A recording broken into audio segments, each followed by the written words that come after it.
Okay, great. I'm going to start unless you have any questions. No. Okay, fantastic. Clear, and I'm just delighted to be talking with you. I'm so glad you're here. I'm very excited. Okay, let's get into it because I don't want to waste your time. Here we go.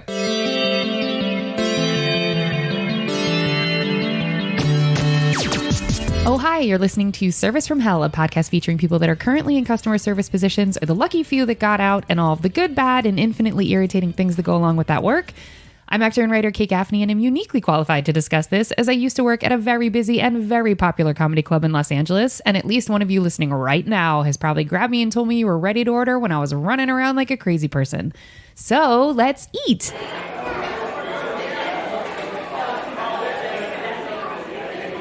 I'd like to welcome our guest, award-winning podcaster, culture critic, royal watcher, and author who regularly appears on NPR, WNYC, CNN, and the BBC, only to name a few, Kristen Meinzer. She was named a 2020 Woman of the Year by the Women's Center in Washington, D.C., y'all. And one of the 50 most influential women in podcasting by Quill in 2021 for her podcast contributions. By the Book is her most recent podcast where you can hear her discuss all things self-help books / reality / you have to listen because it's very funny and very clever. Also, y'all can listen wherever you get your podcast to myriad podcasts that she has been a part of, co-hosted, or created. She co-hosted the podcast I'm so focused on, When Meghan Met Harry, a royal wedding cast. That was up until 2018. And up until recently, co-hosted The Royal Report, where they discuss tacos. Just kidding. They discuss the royal family, and I have so many thoughts and so many questions. That said, I better know Kristen from meeting her right now in this moment with y'all after having heard her voice on the airwaves a time or two or many. So I have to know what got you into podcasting 10 whole years before it was super insanely popular. Because y'all, she started in 2010. So I have to know how you got into that and how much flack do you get for the Meghan and Harry podcast connections or the royal connections? I have so many questions. Tell us all the things. Oh my gosh. Well, first of all, I am so excited to be here today. Thank you for that introduction. It makes me sound so fancy. I want to say first and foremost, I am not fancy. My specialty is talking about all the culture that highfalutin people think is lowbrow. And that includes the royals, that includes made-for-TV movies, it includes self-help books. It runs the gamut. But to answer your question, how did I get into podcasting back in 2010? I got dragged into it kicking and screaming. I was working at a public radio station at the time, WNYC, and I was a producer working on culture segments behind the scenes. And one of the on-air people that I used to work closely with, Rafer Guzman, who was a film critic, he said to me one day, I really want to host a podcast about movies. And I think that, if I go to the higher ups and maybe you come with me, maybe we can talk about it and you can be my producer. And I'm like, sure, I'll go with you. We proposed the idea to the higher ups. They loved it. And then they heard the first episode and they hated it. And they said, the problem with the show is it needs Kristen on with you, Rafer, because we hear you two argue in the hallways about pop culture. We hear you two laugh with each other. The show is going to be better if it's not Rafer hosting and Kristen producing. It's going to be better if both of you are hosting and Kristen producing. So that show that we ended up hosting was called Movie Date, and it ran for 6 years on WNYC as a podcast, and then we were on weekly segments on the air as well. And then after that, I started hosting By the Book, When Meghan Met Harry, shows for Audible, shows for CNN, shows for Slate, shows for the New York Times. I've hosted about a dozen shows since then. And my newest show is a spinoff of By the Book. And on it, Jolenta Greenberg and I, we host By the Book together. We do a deep dive into a different wellness world topic every week. And that could be anything from influencers who are imploding, cults, the latest self-help trend that, let's be real, is actually dangerous. And every week we go into something different. And then we also answer some listener advice letters. So we're super excited about the new show. I apologize. So I think I misrepresented. So By the Book, the newest podcast is a derivative of By the Book. So it's not called By the Book, or it is called By the Book? The newest show is a spinoff of By the Book. So By the Book just ended And on By the Book, we lived by the rules of self-help books. So Okay, so what got you wanting to talk about self-help things? And I have a very strong opinion about the borderline cults situation that those worlds can become. So what drew your interest to that, and what made you decide that that was the next thing you wanted to talk about on the airwaves? well, I have to be honest with you. I always kind of thought self-help books were pure malarkey, but my friend Joletta, she's wanted to believe their promises. She really has always been seduced by them. She loves not just self-help, but she loves horoscopes. She loves things that are witchy. She loves something that's going to give her a clear answer or create some sort of logic to this big, messy world that we're in and all the feelings that she has. And I just feel like this is an industry that is dominated by charlatans. It's filled with a lot of people who were born on third base saying, if I did it, anyone can. And it's like, I'm not even on the ball field, you hoser. How can I do what you just did? Of course I can't.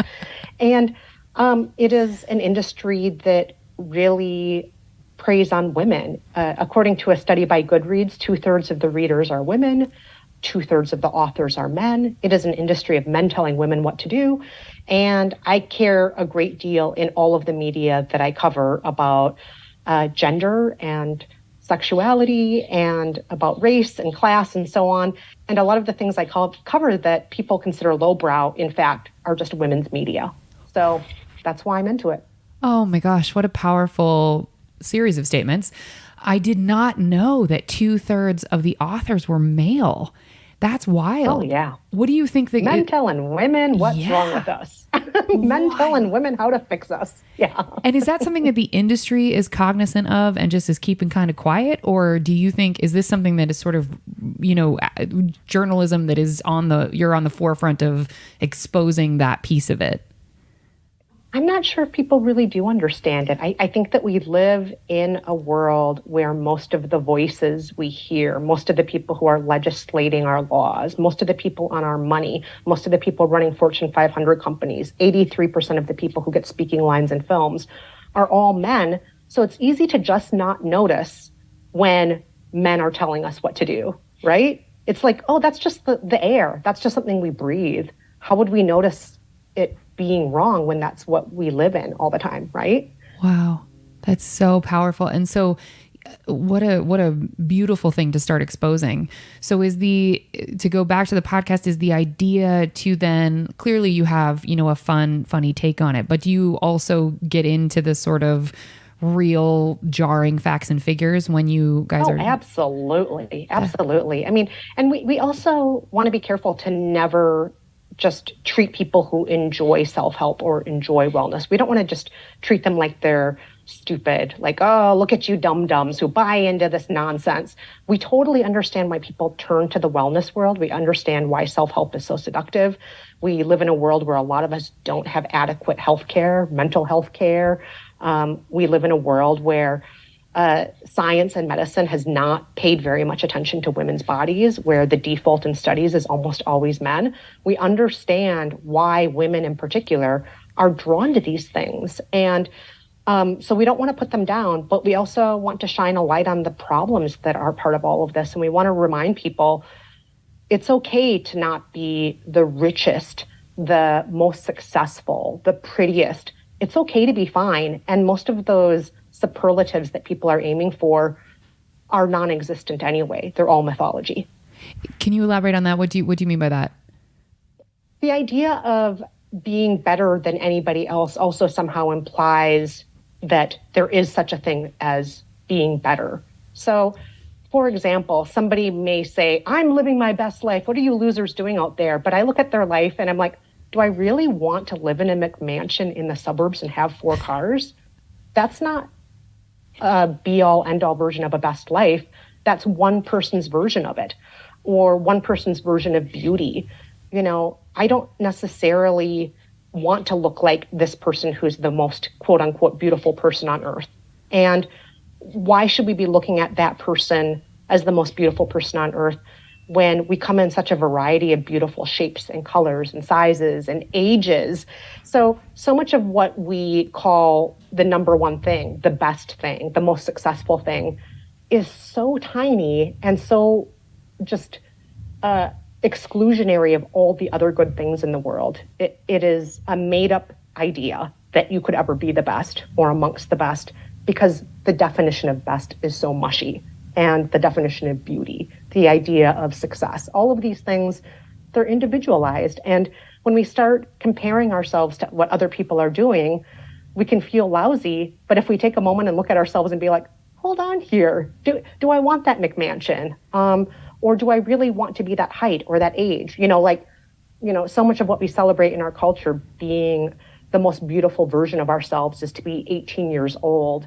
And do I really want to be 18 again? No, thanks. Absolutely not. Never in a million years. I don't want to be a teenager again. Those years sucked. Yeah. So, if we look at the full picture of things, those superlatives, they are myth. There's no such thing as best. There's no such thing as prettiest. There's no such thing as most successful. That's lovely. It's a powerful take. And, it came to mind that I thought, it's kind of competitive spirituality too. And that idea that I'm meditating so hard. I'm being so I haven't eaten in 4 days because I'm cleansing so hard. I'm like, and that sort of idea of I can out wellness you.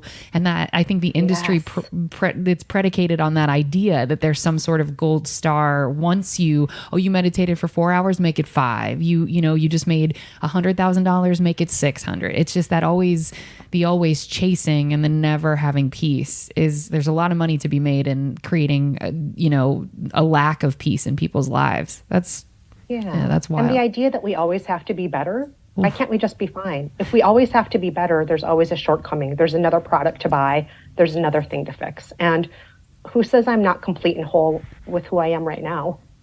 We all are, right? Yeah. Yeah. Oh, that's lovely. I can't wait to listen. I'm going to get so much peace.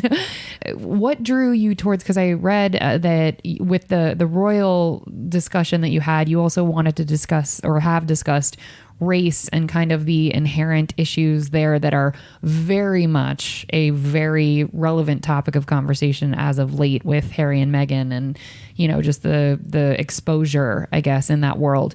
Do you find that to be a trope to just say, the royal family's racist? Or do you have you been able to explore and find empirical evidence no, they 100% are? I mean, there's a lot of evidence to point to the monarchy as an institution being a problem. What? There are these things called colonies. There's this colonizing. There's going to another country, planting a flag and renaming the country. There is the transatlantic slave trade that Queen Elizabeth I funded. There are a lot of things that the monarchy has been involved with that are classist, colonialist, and yes, I'm going to say racist. I know a lot of people get scared or uncomfortable when they hear the word racist.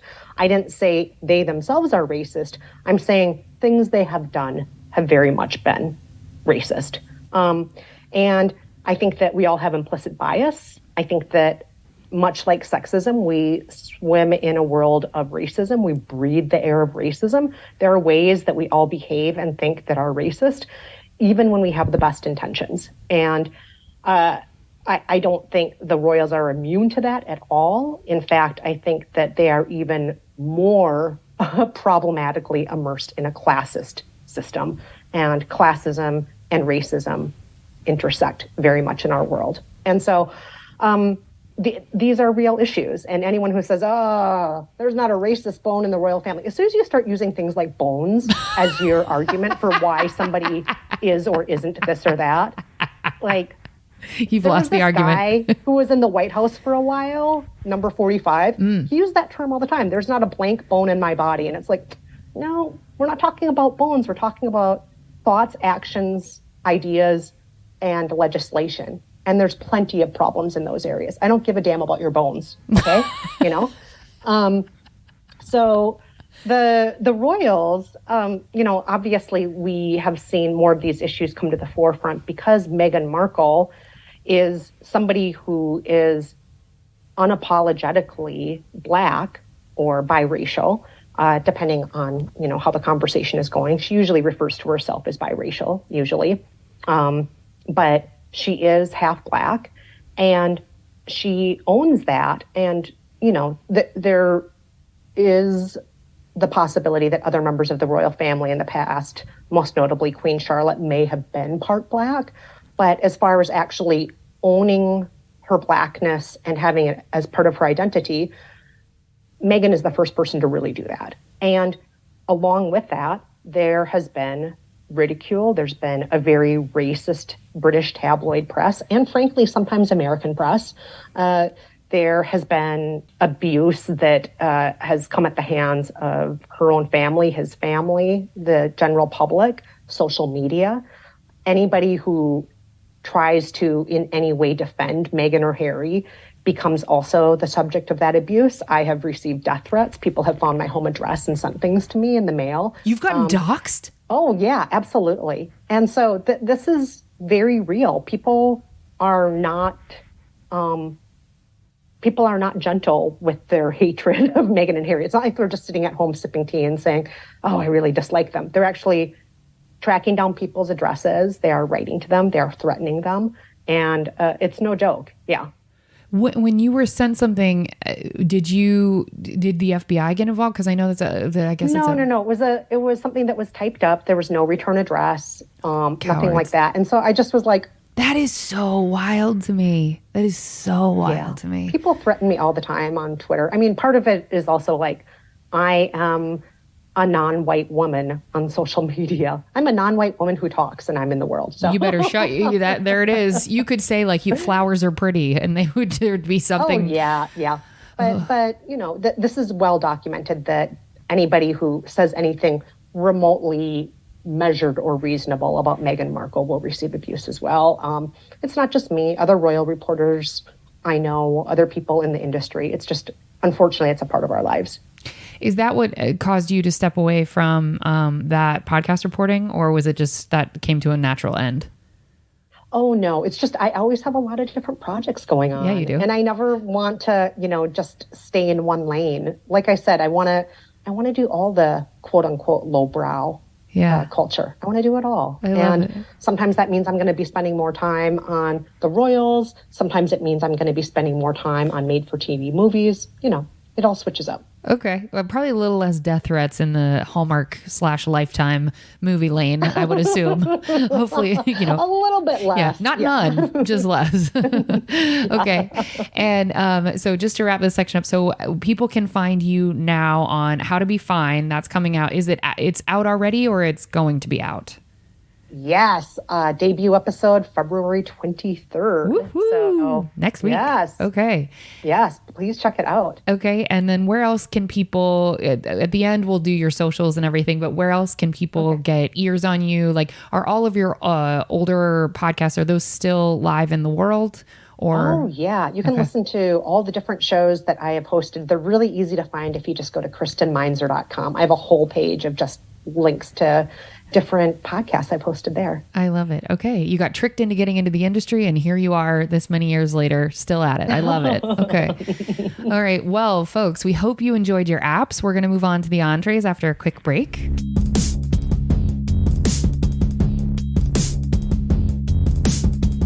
All right. So, Kristen, this is the part where you get to tell all the nitty gritty, dirty, terrible stories of working in customer service. And this is the part that everyone loves. Dessert's the nice section, and people like that too. But this is the part where you get to drag all of the former jobs. So we always start the same way. What was your first job ever where the government was taking taxes out of your money? So you can say babysitting, but like, where were you getting a paycheck? I was a hardware girl. I worked at a hardware store called Hardware Hank, and I still know the theme song. No, you don't. You've got a lot more going for you with Hank, Hardware Hank. Yeah. So. Was that in Minnesota, or where was that? I love that. Oh, yeah. It's all through the upper Midwest, definitely Minnesota. I wore a little red vest. I was mostly a cashier. And it was like the most boring job in the whole world. I had a friend who worked there, and she's like, you should work here too. And we tried our best to make a good time of it. But it was really, really boring. I mean, we checked people out.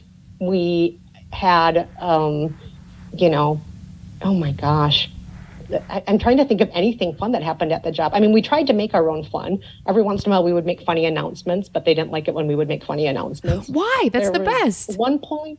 There was one point where we tried to choose an employee of the month, and then they took that away from us because they said that they thought we were making fun of different employees by choosing them, but we actually just wanted to do shout outs to people who we've worked with. Yeah, we tried to make some fun out of it, but they always stopped the fun. And gosh, I should mention that it wasn't just a hardware store. It was also attached to this Ben Franklin variety store and this pharmacy. And at one point it came out that a lot of things were being stolen from various parts of the store, including drugs from the pharmacy. I was not involved in any of that. I only learned about that later after I left the job, and I was like, oh, this place was a hotbed of scandal, and I had no idea. This whole time I've just been here in my red vest at the, cash register, not having any idea of all the sexiness and scandals happening behind the scenes. But there was crazy stuff happening up in there. Yeah. Wait, I have to, I'm going to hyperfixate. A Ben Franklin specific store, was he from that part of the country? Was there a reason Ben Franklin got the heat? That was just some name of a small chain of variety stores. Oh.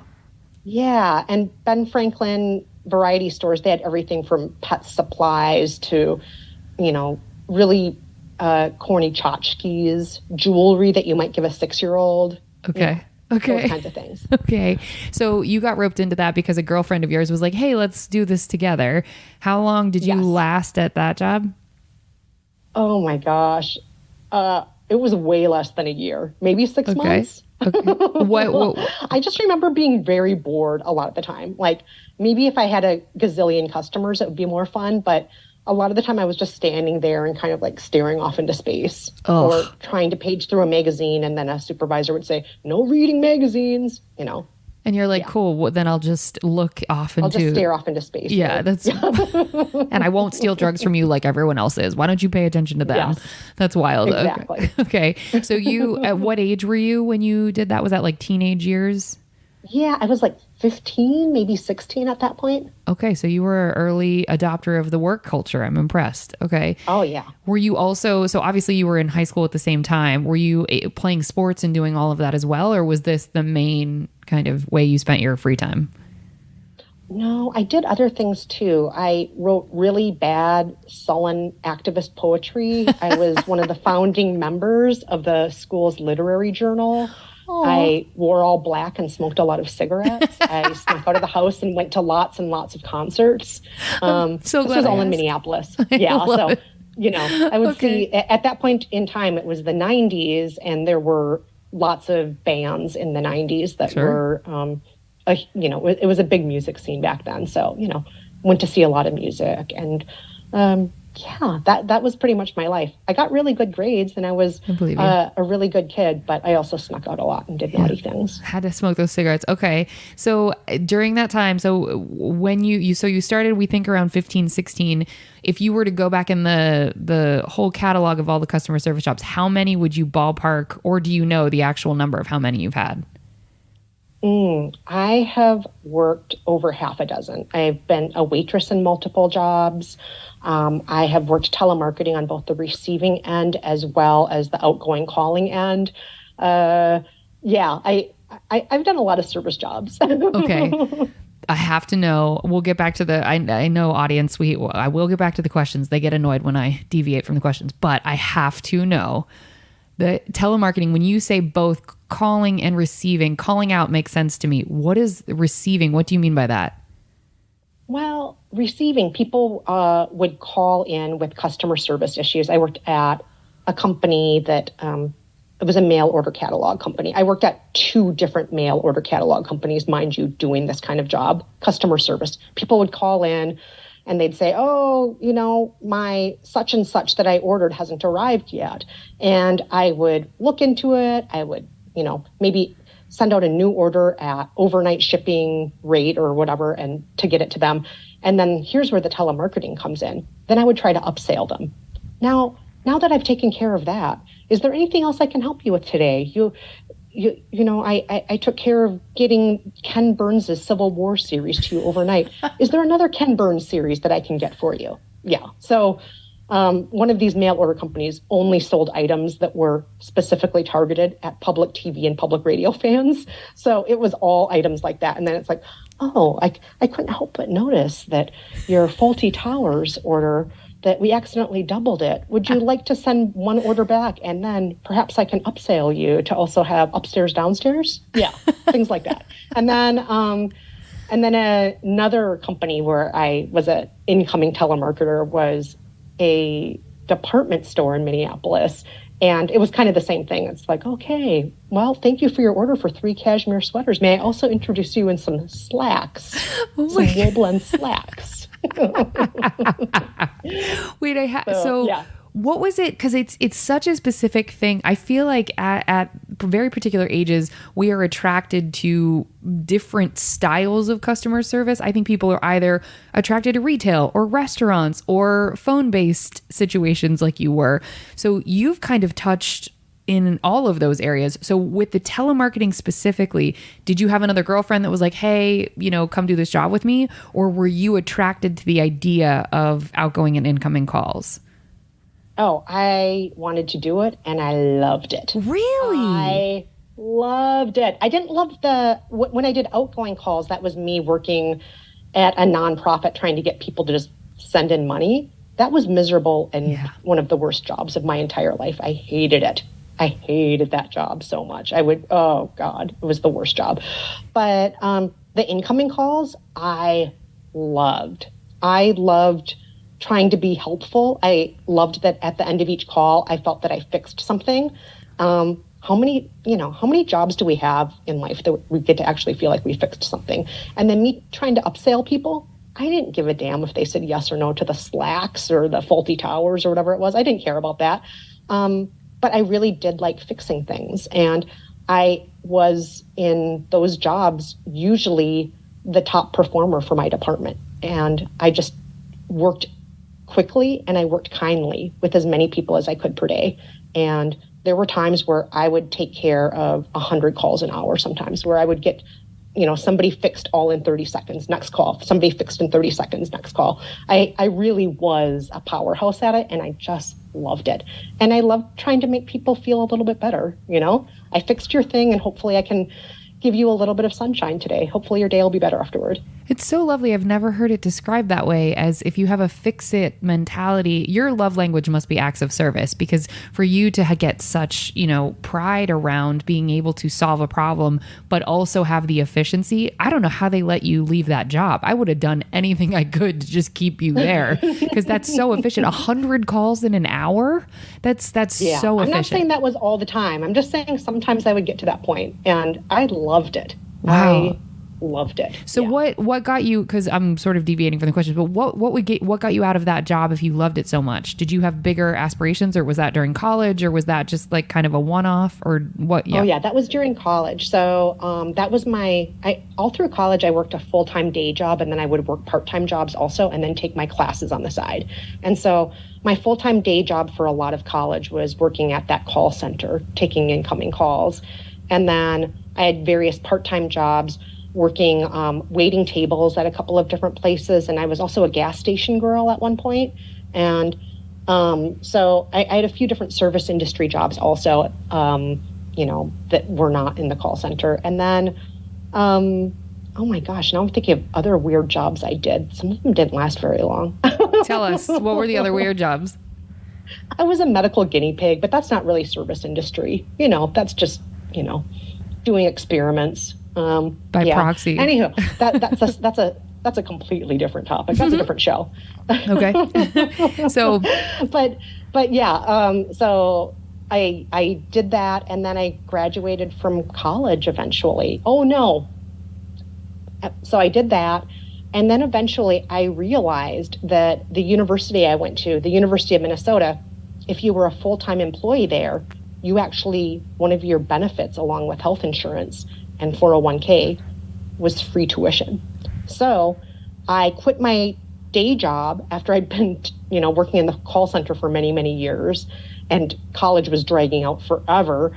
And I started working full time at the university, and then I got free tuition. That is so brilliant. How many years into college were you before you found out about that and made that transition? So you already Oh, way too long, because all said and done, by the time I graduated from college, I had been there for 7.5 years.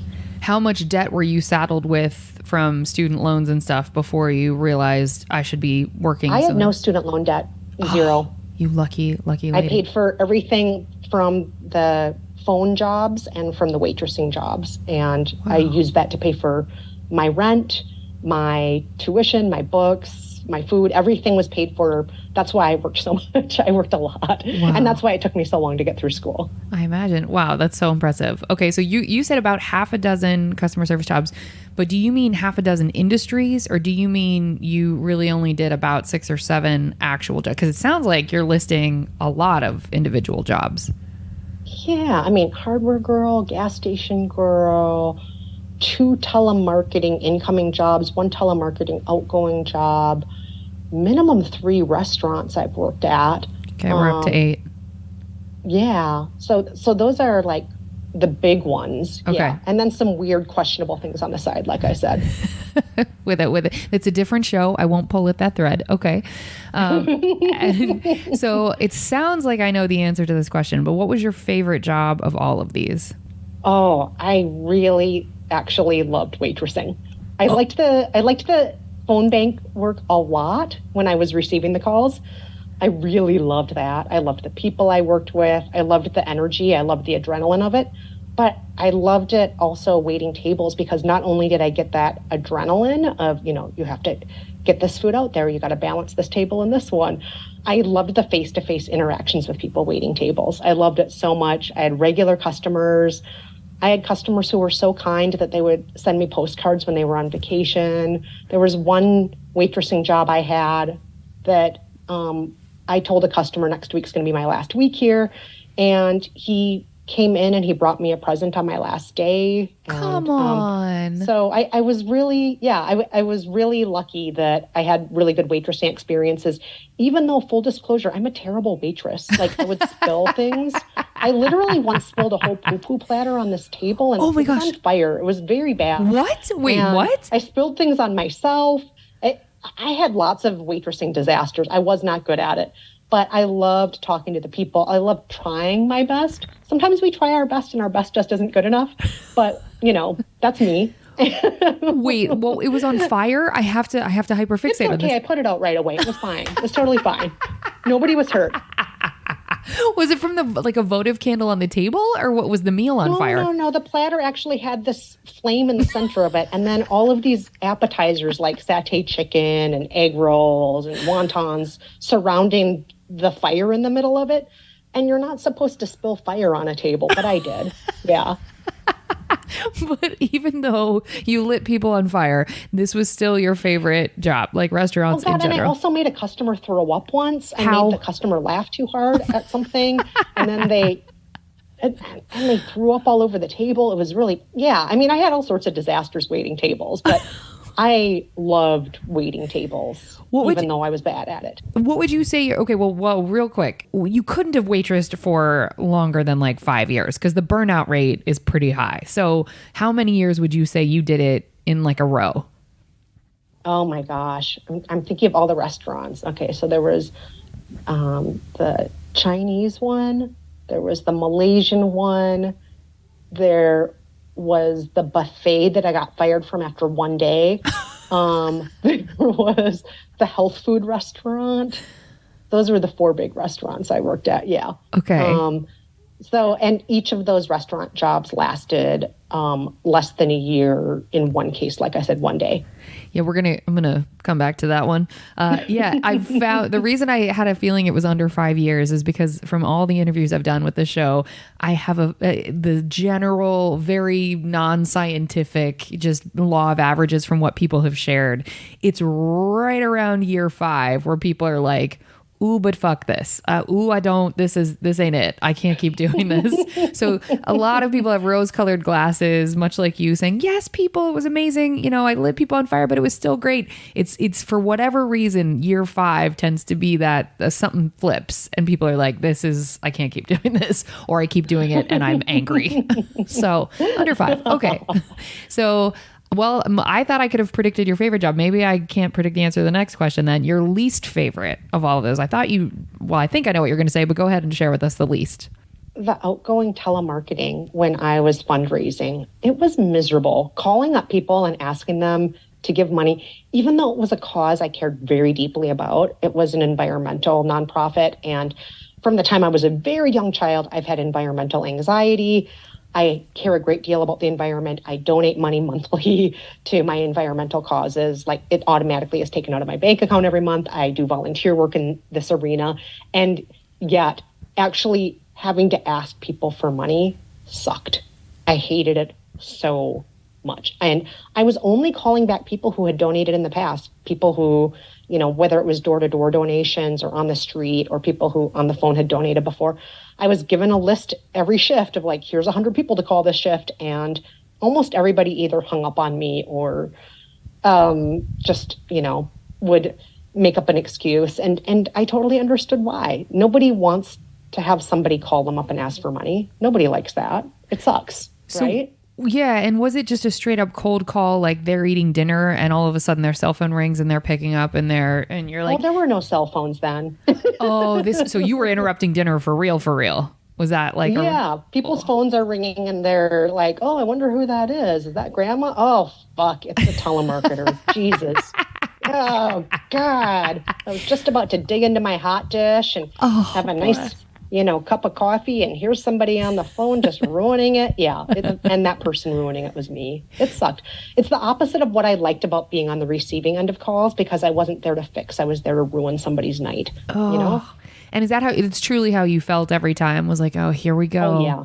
It's like, here we go. I'm going to interrupt somebody's perfectly nice dinner, or I'm going to make somebody feel guilty because they can't afford to or don't want to give money at this point. It was one of those situations where I was doing the opposite of making things better. That's how I felt. Even though I was trying to raise money for a good cause, it still just felt like on the interpersonal level, I was making people's lives worse. And so would they train you in how to, so you call me and I'm like, sorry, we're eating dinner, like not at this time or whatever.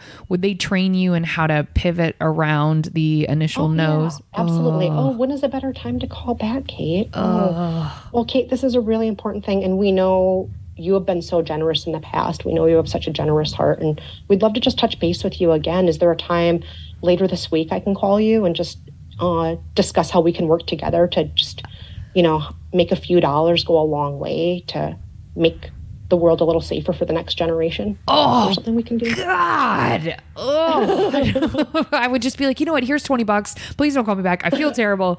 Like, I can see why that would be effective. Holy shit.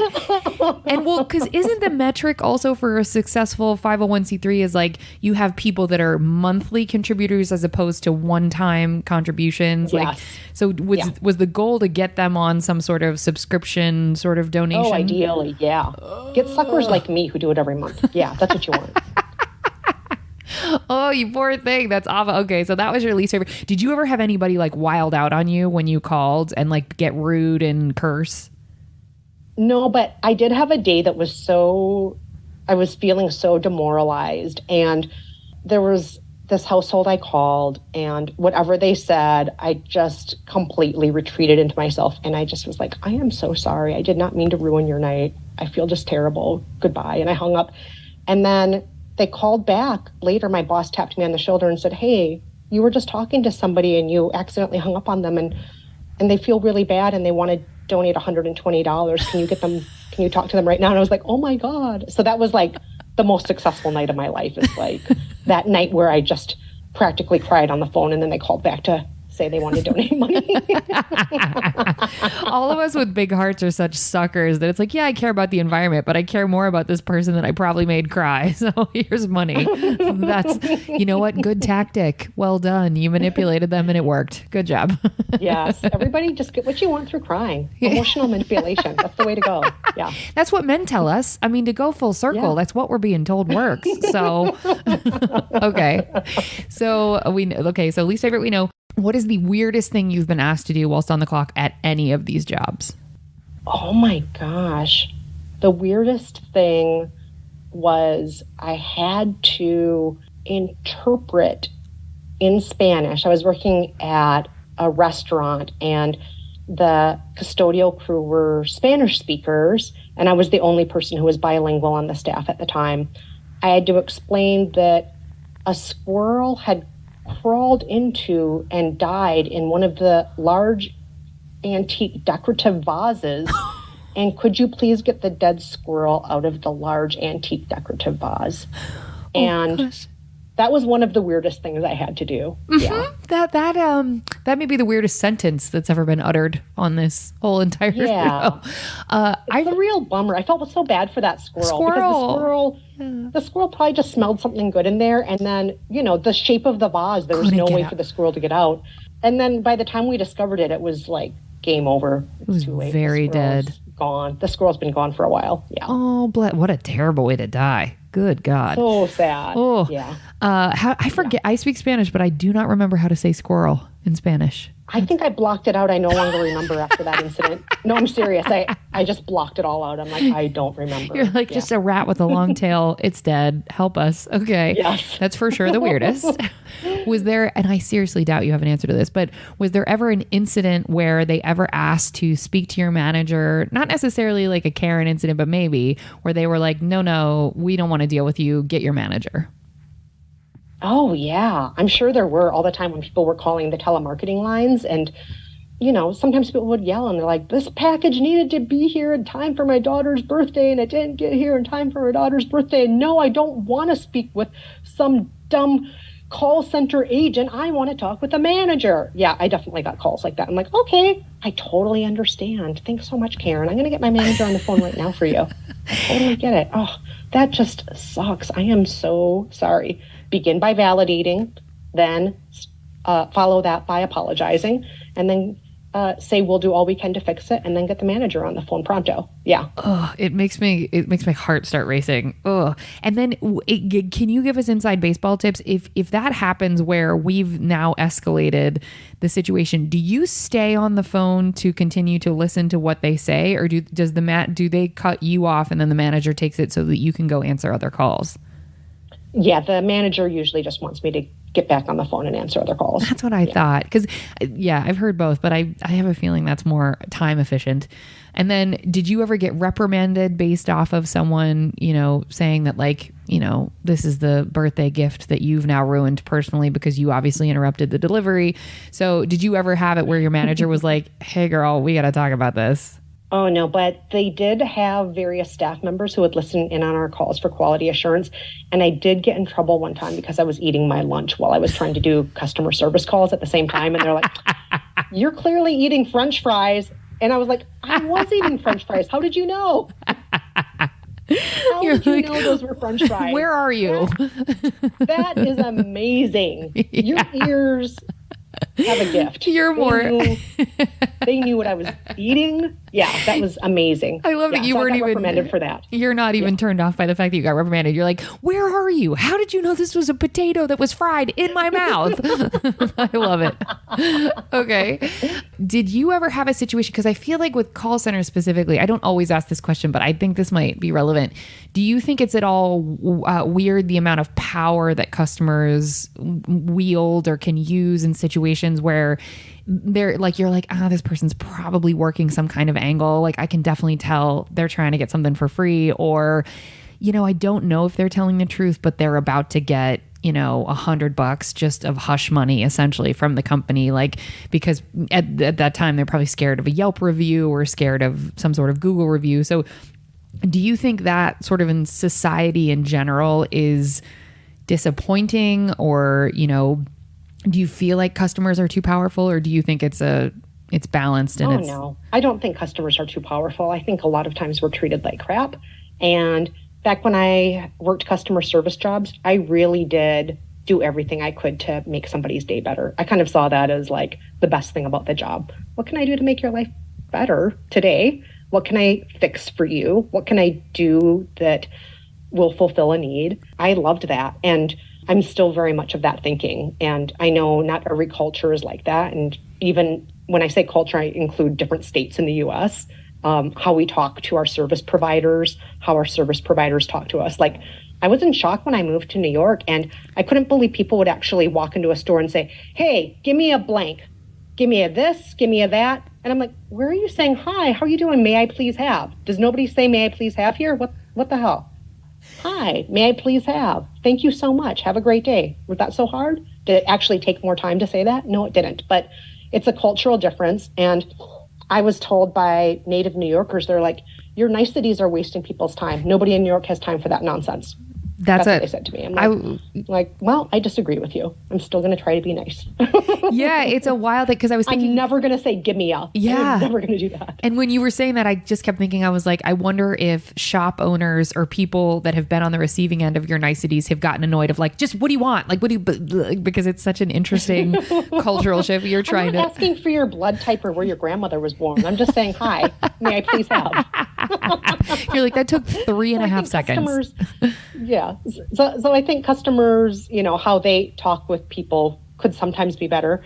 But I also think that, the way that those people in the service industry talk back sometimes it could be better as well. So another thing that I was always taught in Minnesota that outside of Minnesota I don't always see is the minute you see somebody walk through the door, you greet them.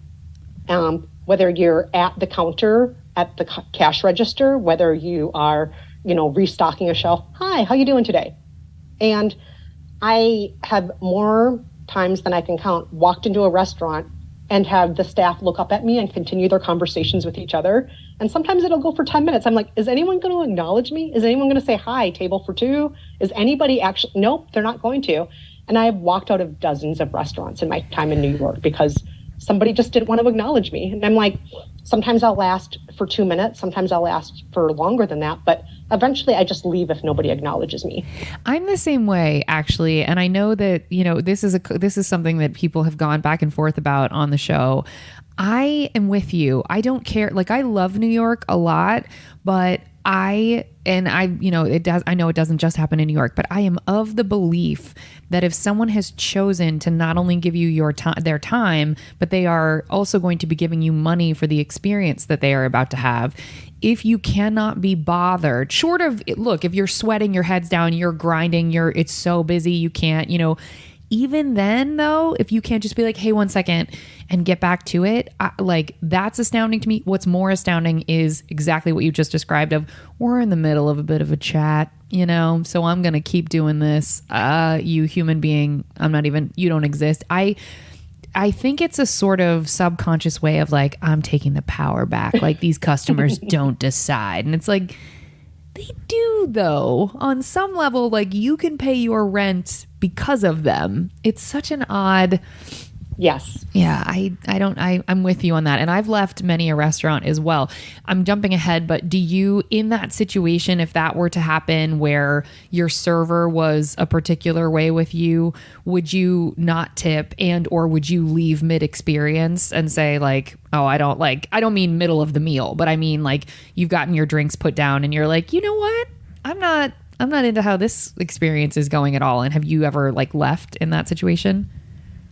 Yeah. So there have been times where it's like, you know what? We're not going to have dinner here. After we're done with these drinks, we're just settling up. We're not staying for any more of this.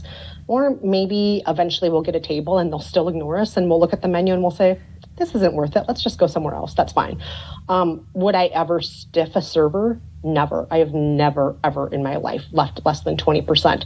Although 20% is usually the low end of what I would leave. No, I think once I left 18% and I felt awful about it. I think that happened once, but it just I was brought up that is what you leave is 20%. That is standard.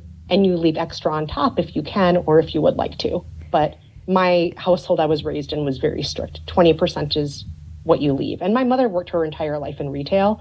We were a service industry family. We're not going to shit on people in service. We're going to treat them the way they deserve to be treated, which is like people who are working their tails off and not getting paid enough for it. It's funny because as soon as you started saying you were a 20% household, I was like, somebody in that family worked in this industry or did something in customer service, because it's funny. Yes. Universally, literally every guest I've had on that has talked about tipping and has ever worked in a restaurant, we all consider 15% stiffing. Like, we won't stiff you, but if we leave you 15%, we think we have made our point. And it's like, nah, I mean, you still tipped. Like, there's not, but boy, we all agree on that. Okay. What was the last straw that got you out of any of these jobs? Maybe specifically the nonprofit sort of fundraising. Was there a moment where you were like, get me out of here, I gotta go? Or was it always for another job or school or an opportunity? Like, do you have an incident that you can think of where you were like, oh, because you mentioned, we'll get to the getting fired story, but like where you, you of your own volition, you were like, this ain't it, I'm out. No, I mean, I would love to be that dramatic person who stands up in the middle of, the work floor and like yells, I'm not taking it anymore. And then I flip over a table and then I march out. I would love to be that person, but I'm not that person. I'm like, okay, so this is going to be my 4 weeks notice. I've been offered a job elsewhere, and this experience I've learned a lot from. And thank you for your time. Thank you very much. Thank you. Yeah. Oh my gosh, so relatable. Yeah, I wish I could have it in me, but I'm with you on that. It would take a lot for me to get to that place. Yeah, and it would take a lot for me to ever even quit a job without another job being lined up. That's just like, no. Yeah. That's maybe it's my own anxiety, or maybe it's, just the rules I was brought up with in my household, but it's like the idea of not having another job lined up. No. Okay. Not flipping over that table unless I have another job. That's how I feel and was raised. And then I need to know. So in the customer service job that you were fired from, which we will hear that story, did you have a job? I mean, you couldn't have, right? Because that was after a day. What did you do to find a job after that? Well, fortunately, I was still in high school at that point. Okay. So, and then I just found another waitressing job. But it was because it was my first time working at a buffet. Yeah, and hard. A friend was working at the restaurant, and she's like, yeah, you can work with me at the restaurant. And I just had the hardest time discerning tables that the customer had left, or had the customer gone to the buffet to get more food. And I just had the hardest time telling the difference. And then I would go and I would clear tables, and I wasn't supposed to be clearing that table. I was supposed to clear that table. Can't you tell the difference? I'm like, no, they're both covered in filthy plates. I can't tell what's what here. I really can't tell. So yeah, after a day I got fired because I kept clearing tables that weren't supposed to be cleared. What an adorable, kind, genuine reason to be fired. I thought for sure it was going to be like, she won't stop cleaning. Yeah. Why is she still cleaning? And also, like, imagine being the boss or the manager that has to come up and fire you for that reason. You're like, oh, I want to learn. Like, can you tell me why? And they're like, your cleaning skills are why you're getting fired. Like, what? You're just too efficient with this cleaning. Yeah. Cut it out. I can't imagine. Okay, so that was your dramatic firing story. And yes. Have you ever, from when you were waiting tables, do you ever remember being stiffed and the context in which it happened? I know it happens sort of all the time, which I think people don't realize, or maybe you've never been stiffed. Sometimes people have shared that too. The one time I remember being stiffed, the customers felt really remorseful about it. They did not have enough cash on them. They apologized. They said, we barely have enough to cover this bill. Can we come back tomorrow and give you a tip? And I said, sure. They never came back, by the way. Course, they didn't. Yeah. But, they felt bad about it at least. Yeah. And, that made me feel good that they felt bad. I mean, it counts for something. It must. Okay. Yes. And can you describe the worst customer that you either personally interacted with or an archetype of who the worst customer is? Oh my gosh. Oh, the worst customer is mean and demanding, and they think things that you have no control over are your fault. Yes. And this could be anything from, this package didn't arrive on time and it was supposed to be a personalized Christmas stocking, but it didn't have my son's name on it. It had some random guy's name on it. Joe, I don't even know anybody named Joe. What the fuck did you do?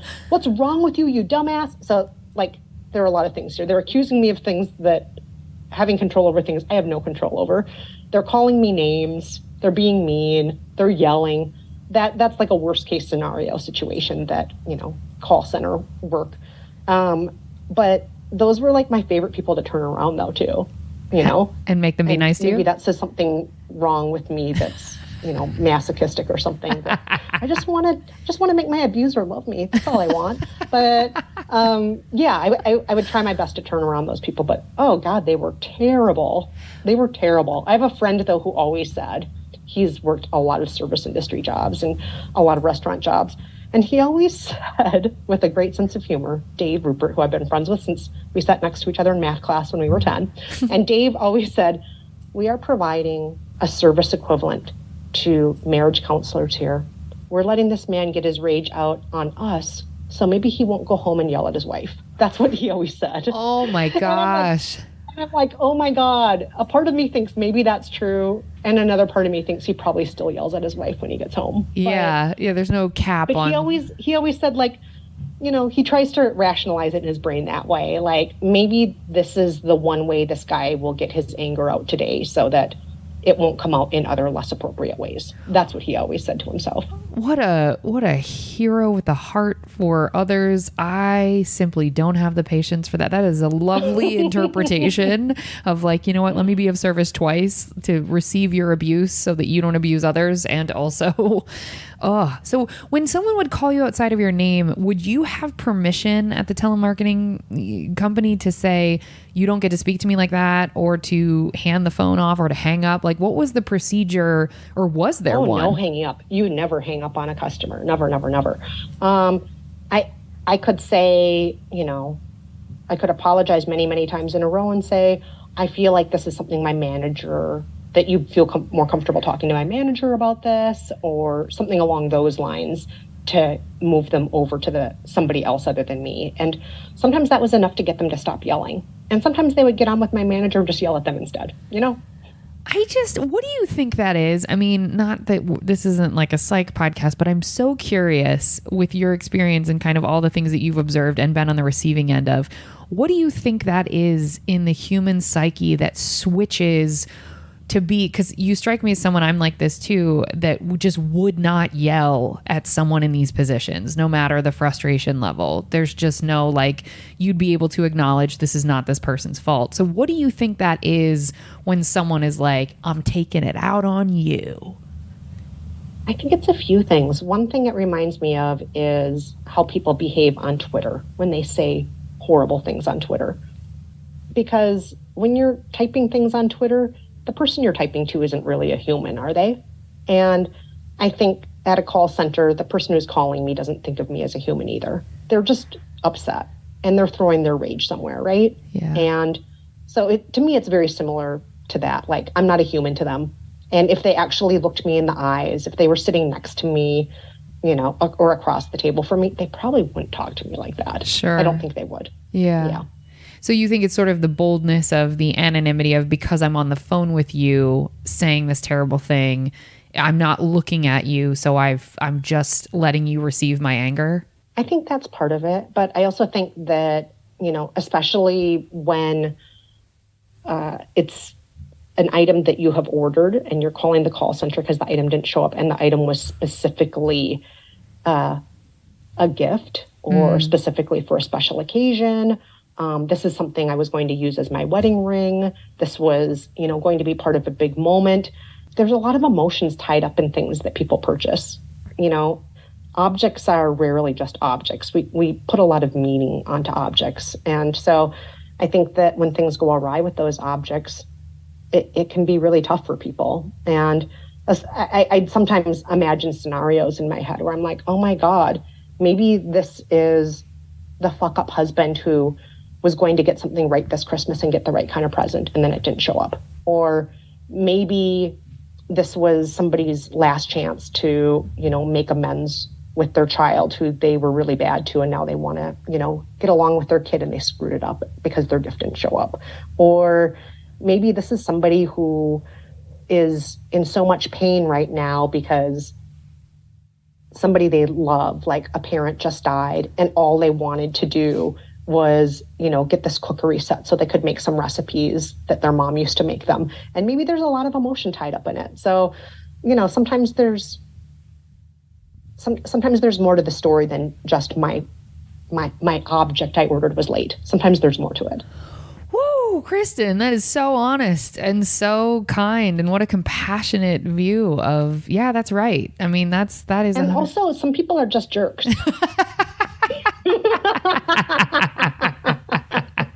You give this articulate, benevolent, lovely answer, but you're right. Sometimes people just are jerks. That is right. God bless. Some people have no social skills. Some people have no skills as far as managing their emotions. Yeah. People need to get better at that. That's right. Do you miss working in customer service? I mean, I think podcasting is sort of a version of it, ironically, much like entertainment, I think, is a version of customer service, because you are, much like you started when we first opened the show, like you did say, yeah, you've received some really seriously intense, death threats, and you've been doxxed and things like that. So do you feel like you miss the sort of call center life that was a little bit more anonymous and a little bit more one-on-one customer experience, or are you glad to be out of it?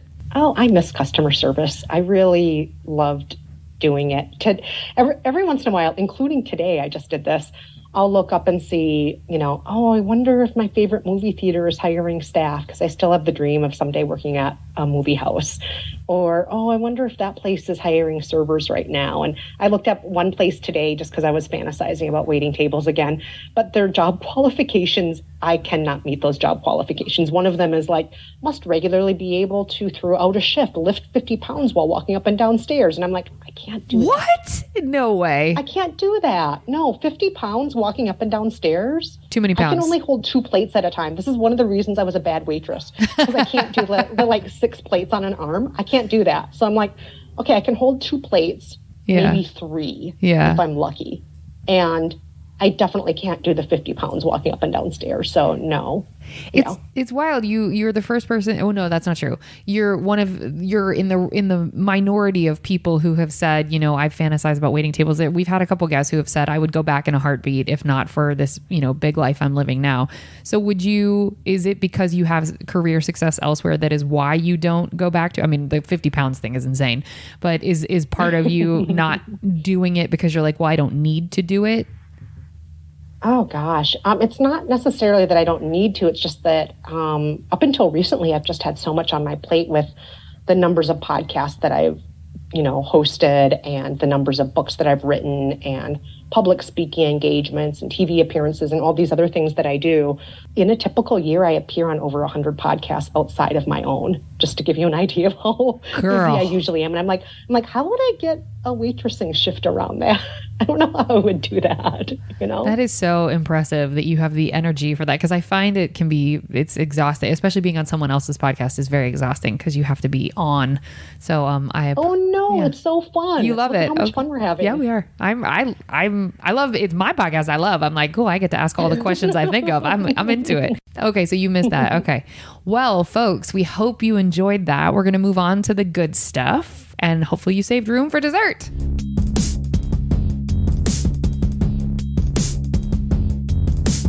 What is the nicest thing a customer has done for you whilst you were working? Oh, that was definitely that one Malaysian restaurant I was working at, where the customer came in on my last day and brought me a present. What I didn't mention earlier was that customer, he lived in another town, but he had sometimes business trips in my town at the time. And once a month, he just got in the habit of coming in and being my customer. And then I didn't realize how much he enjoyed being my customer until it turned out that I told him I was leaving, and he didn't have a business trip scheduled. It turned out he came back the next week just to give me the present because he wanted to say goodbye to me. Come on. Kristen. That makes me want to cry. That's so lovely. Isn't that so incredibly sweet? Yes. Yeah. When he admitted I didn't even have a business trip, I just wanted to say goodbye. I thought, oh my God, that's so sweet. You know, it's funny. Some people have shared in this section things that make me think I need to be kinder or more repetitively kind to the people I regularly see in the sort of service industry realm, like where I always go get coffee or if I always go to this particular restaurant. It is a really lovely thing, and you forget how you will become a story in their lives that is a positive story down the line if you make an effort like that. That's really lovely. But I also have to remember, no, you know what? I'm going to just stop there. Okay. Yeah, I'll just stop there. Okay. Who, and apart from him, so we've discussed him, there's got to be another one. Your favorite customer, because he was great, but your favorite customer that you can remember interacting with, whether it was like you had a good laugh about something or you know, somebody that just sticks out in your mind. Oh, that is so tough. A favorite customer that sticks out in my mind. Okay, so one that I really loved when I was working at the call center, I would also go through periods where I was working in the mail room and receiving letters, not just phone calls, customer letters, because customers would write in with complaints or issues and so on. And so my favorite customer letter I ever received, and I hung it up in my little cubicle because I love this letter so much, was clearly written by somebody who was a creative writer. And it was a long story about how he and the love of his life, and it was about how they met, all of this. And then the story went on and on and on by the very end. And then the present didn't arrive in the mail from your company.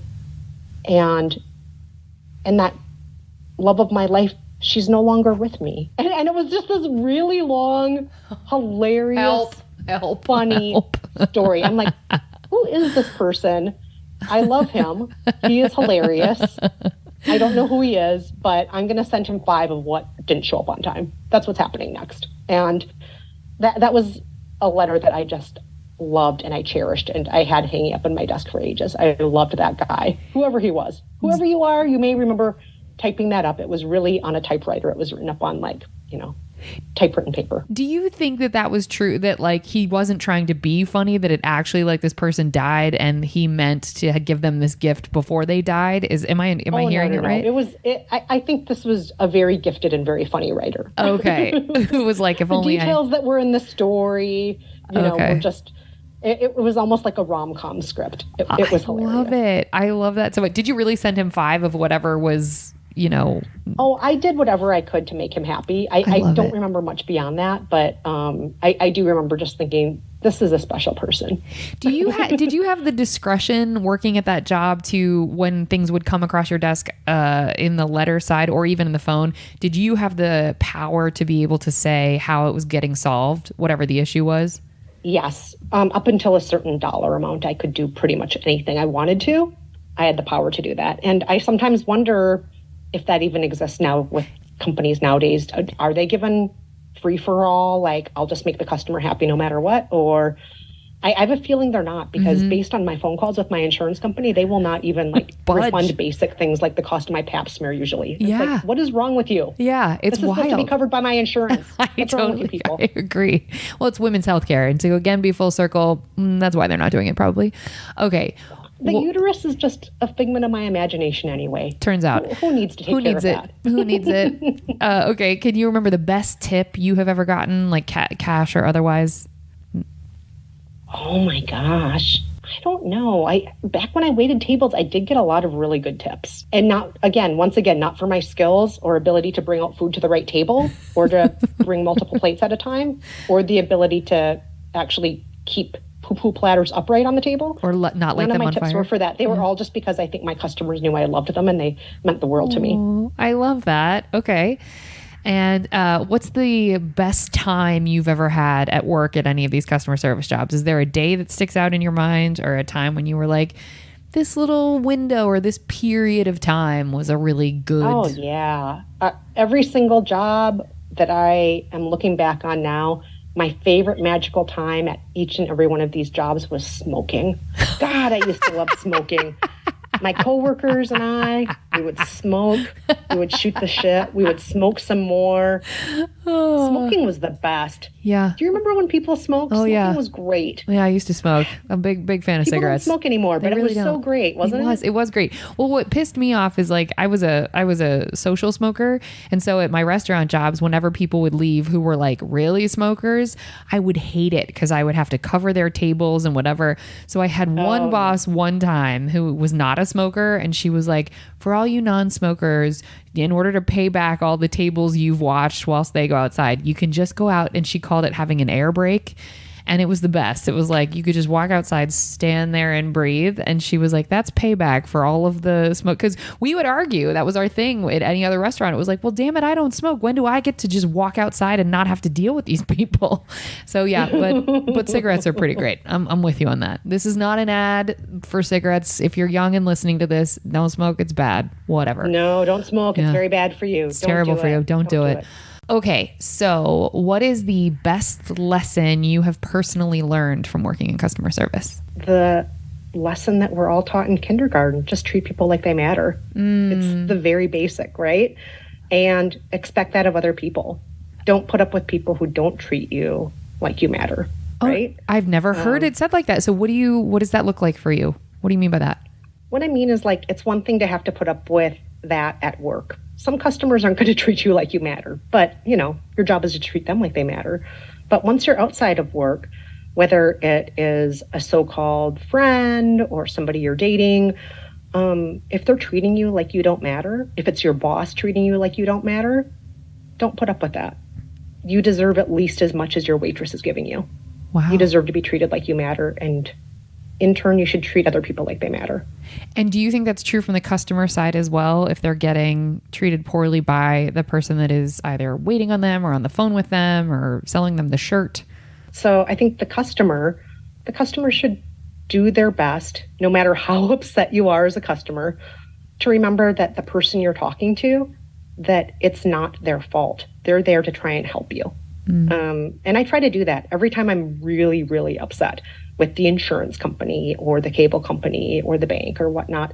I always say to the customer service rep first, Nancy, first and foremost, I want you to know I understand you didn't do this to me. This is not your fault. I am not angry at you, but I'm going to talk in a very clipped, not very nice tone right now. And here's why. And then I'll explain it all. And then I'll say, Nancy, I just want to reiterate, I know this isn't your fault. I'm just really angry. And what can we do to fix the situation? And then one thing I always do after I have a customer service rep who actually resolves my situation, and I highly encourage other people to do this too, I tweet about them and or I ask to speak to their manager so I can tell their manager they did a good job. And I do that pretty regularly. And I say, Nancy, this has been outstanding. You deserve a raise. May I please tell your manager you deserve a raise? Could you transfer me to your manager so I can just extol the virtues of Nancy and all great things Nancy right now? And so I try to do that each time. Oh, I love that. I've never said it that way of I want to, you deserve a raise, because that's true. It's really, really hard to do that. And what is if you could summarize from the years of myriad customer service jobs that you've had, if you could summarize the one thing that brings you the most joy, apart from just straight up customer interactions, what is the most joy filled that you could be in those experiences in any other customer service jobs? Oh my gosh. I just want to fix it or make your day better. And the joy of being able to make somebody's day a little bit better, it's a gift to me. Maybe I made your day a little bit better, but mostly I made my day better by making your day better. I love that. All right. So, well, Kristen, this was so lovely. How can people find you on the socials? Where can they continue to hear your voice? Do you ever do live shows? I know you're on 6 billion podcasts a year, but how do people, for your projects and the things that you care about, how do people get eyes on you or ears? Well, once again, you can go to my website, KristenMeinzer.com. You can also visit me on Twitter at Kristen Meinzer. I'm on Instagram at K10Meinzer, K10 Meinzer. Go to all those places and you'll find me and listen to my new show, How to Be Fine. Okay, I love it. Well, thank you so much for being here. And folks, we're going to drop your checks now. Thank you so much for listening. If you want to help us out here at Service from Hell, we'd love to have you subscribe, rate, and or review the show wherever you listen. It will help us reach more people that need to be schooled in the art of being kind and will be catharsis for those of us still working in the industry. If you want to get in touch with us here at Service from Hell directly, send us your receipts to servicefromhellpodcast@gmail.com. We always love hearing from y'all. Remember, if you can't afford to tip, you can't afford to go out. So don't be garbage and be good to people. It's easier that way. Thank you so much for being on. This was so lovely. Thank you for your time. Fun. Yeah, thank you. It was so nice to hear you. All right, folks. Thank you so much for listening. Good night.